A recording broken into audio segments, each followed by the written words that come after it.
Today I'm going to be answering one of your art questions about which opportunities are worth it to take in your art career.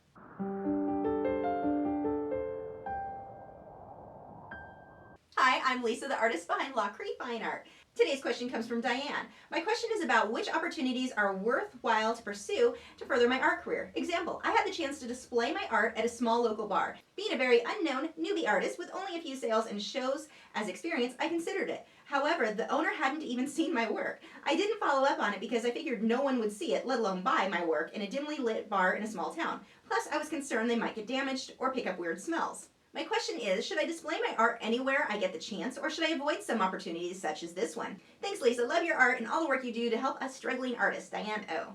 This is such a great question. Now, honestly, there's no way for me to say for sure, this is an opportunity for you that you should take, this is one you shouldn't take, but what I can tell you is some of my experience, and maybe you can apply it to your own situation. Now, as far as worrying about whether or not it will sell, if you feel the artwork is going to be safe, then go for it. There's no reason not to. However, if it's a bar and there would be weird smells, whether that be grease from food they're cooking or from smoke, if there's ever smoke in a location, I will not display my artwork there. Absolutely not. That isn't something that I can later go back and sell, because if it has a funky smell and I ship it to somebody, they're not going to be happy when they open that box. When I first started painting, I did display my artwork in some local coffee shops, and I had a lot of fun with that. Nothing sold, but it was just fun for me to know my artwork was on display. I just enjoyed the experience. My artwork was always safe, but I wasn't hanging anything there that was worth very much money. I mean, the paintings probably were worth maybe 50 bucks.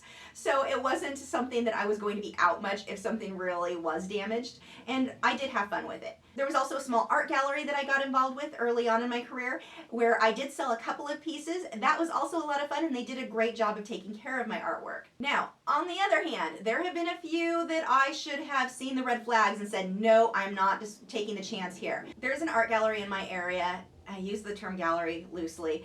It is so unprofessional. First, these are the things that I should have seen going in and said, you know what, this isn't something that I need to be a part of. Because at this time, I was professional, I was selling my artwork, and my artwork was worth more than 50 bucks at the time. The things that should have really caught my eye, this gallery took things from more advanced artists and brand new beginning artists. They had no set anything. I mean, artists that were brand new, whose work was not really worth very much, they didn't have a name built for themselves yet, were trying to sell their artwork for thousands and thousands of dollars that were not at that level yet. Now, that's not uncommon for new artists, but the gallery should have said, no, this is not what, this doesn't work. This is not a fit for us. We're not going to be able to sell work if this is the reputation that we have. If we have a reputation for artwork that is from artists who are not well known, that are selling it for ridiculous amounts. The next red flag would be the way that they displayed the art. They didn't require the artwork to be framed. That's huge. I mean, if it's a canvas and the edges are painted, then that's one thing. But I am talking charcoal drawings that were thumbtacked to the wall. Not because it was some fancy installation. This is just, the artist didn't frame it and they wanted it hung in a gallery, and that's what they did. So they damaged their paper in order, I mean, the artwork was not protected. You have to frame charcoal stuff because it will get smudged. That was a big red flag. They had gallery wrapped canvas prints that were damaged that they were trying to sell. Not on clearance, not at a discount, actual damaged artwork that was scratched and chipped and not a part of the artwork. This was damaged product on their wall. Again, another huge red flag. This was not a gallery that took the artwork seriously at all. So I went ahead and displayed anyway, because sometimes I make stupid decisions. And at that show, they had an event where there were musicians playing, and there were a lot of people there just to see the musicians. These people were leaning, it was packed, there were a ton of people there. They were leaning against the wall, against the artwork. Their back was touching the paintings and pushing on the stretched canvas. Not even kidding you. And the gallery did nothing about this. That is not okay. So all of these red flags that I saw early on should have told me my artwork probably is not going to be safe here, and it's probably not going to sell, so it's not even worth me displaying at this place. That art gallery, by the way, does not have a history of selling very much artwork, because they are trying to appeal to everybody by having artwork of all skill levels, and so they really end up appealing to no buyers. Buyers just don't take this place seriously, and neither do professional artists at this point. You're going to have a lot of opportunities to sell or display your work at outdoor art and craft fairs.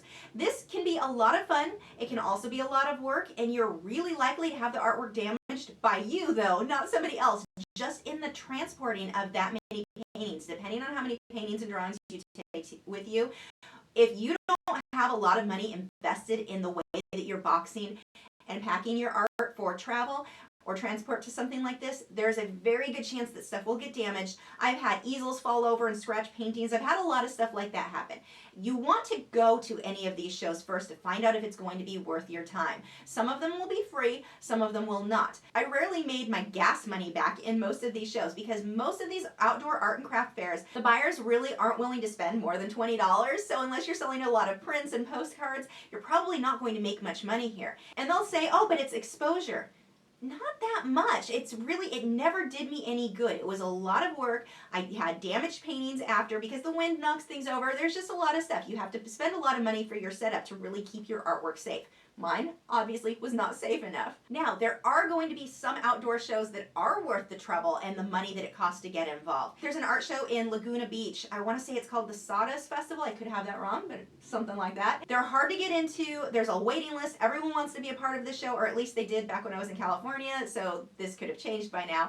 But this one had a reputation for very high-end artists and artwork and things sold for thousands and thousands of dollars. This one would be worth it. If you could get into something like that, then yeah, it's worth it. But those type of shows, outdoor art shows and festivals where artwork is really selling for a lot, are not that common. They exist, but they're a little bit harder to find. And they tend to cost a lot more to get involved with. The next big, but it's great exposure opportunity that a lot of us will see are from publishers who are publishing books with our artwork in it.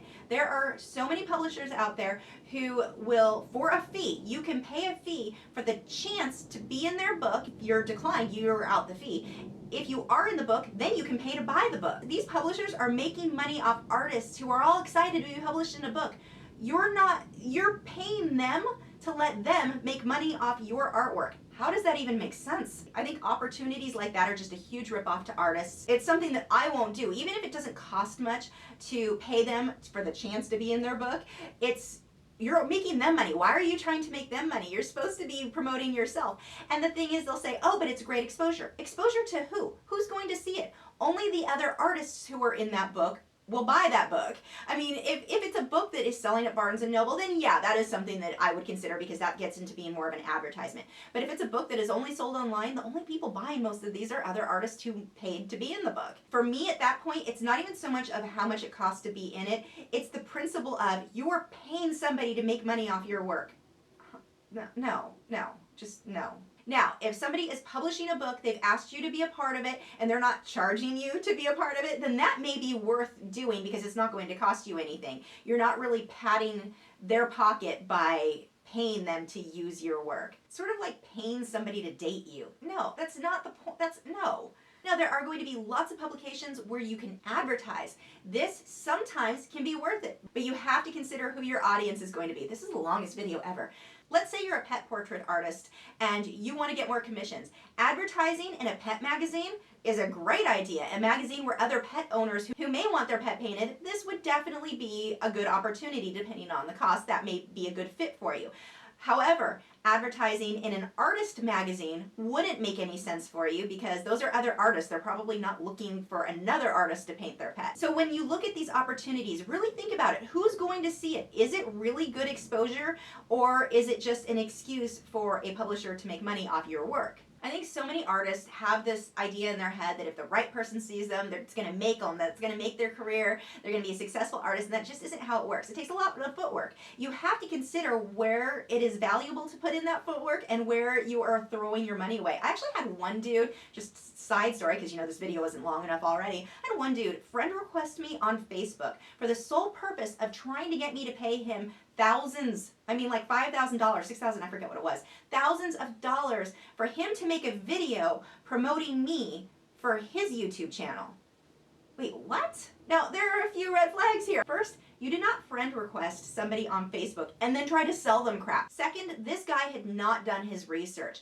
He's trying to sell a $5,000 service. And I'm not saying that his service wouldn't be worth it. I'm saying he didn't do his research. He contacted somebody who already makes YouTube videos. He just really pushed the, oh my gosh, you'll get so much exposure claim. Had he done the research, he would realize I already do this on YouTube. I don't need to pay somebody else to make a video for me. When I tried to explain to him that I was not interested at this time, that guy went off on me on how basically that I was stupid for not taking this opportunity. What a great opportunity it was. And it's just kind of funny how people will try to manipulate artists into giving them money for different things that aren't necessarily going to benefit our career. Now this guy, I've seen his stuff on YouTube before. I never thought too much of it one way or another. But after seeing how he tried to manipulate me and how he treated me when I said I wasn't interested, and basically implying that I could not be successful without him and that I was missing out on this great opportunity, it was just a reminder of how many people out there are trying to take advantage of artists' hopes and dreams of making a living as an artist. So this guy's trying to say if you pay him $5,000, that's it, you're made, you're successful. And it's like,